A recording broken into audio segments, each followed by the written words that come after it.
ये कहानी है उस महान राजा की जिसने पूरी दुनिया को बताया कि आजादी सिर्फ एक शब्द नहीं, एक भावना होती है। वो थे छत्रपति शिवाजी महाराज, हिंदवी स्वराज्य के संस्थापक। बचपन से ही उनमें एक अलग सी चमक थी। राजमाता जिजाऊ साहेब ने उनके मन में धर्म, न्याय और स्वराज्य की ज्वाला जलाई थी। कहते हैं, जब बाकी बच्चे खेलते थे तब शिवबा अपने साथियों के साथ युद्ध और रणनीति के खेल खेलते थे। उनकी नजर दूर तक जाती थी। सच में वो दूरदृष्टा राजा थे। सन 1646, सिर्फ 16 वर्ष की उम्र में शिवाजी महाराज ने अपना पहला किला जीता, तोरणा किला। वहीं से शुरू हुआ स्वराज्य का तोरण, विजय का द्वार। सैनिकों के जयघोष से सह्याद्री गूंज उठा।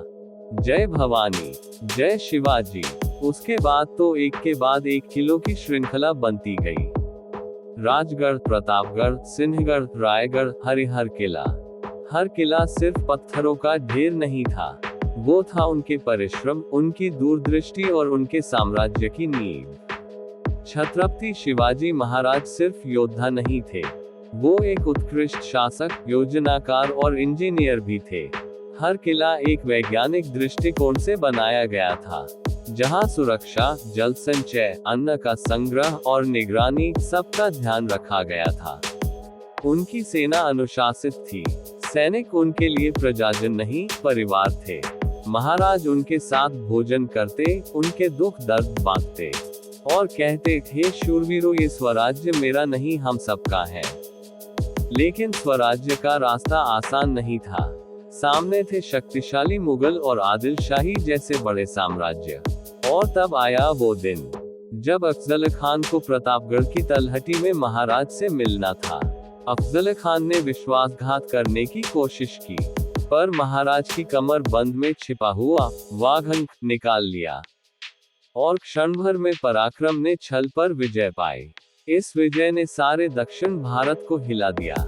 स्वराज्य का सूर्य अब तेजी से चमकने लगा था। फिर आया शाहिस्ते खान का पुण्य आक्रमण। लाल महल की रात, शिवाजी महाराज ने गुप्त रूप से महल में प्रवेश किया और तलवार की एक तेज चाल में शाहिस्ते खान की 3 उंगलियां उड़ गईं। मुगल दरबार हक्का बक्का रह गया।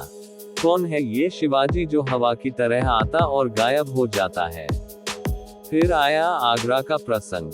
औरंगजेब ने छल से महाराज को कैद किया, पर क्या कोई दीवार शिवाजी महाराज को रोक सकती थी?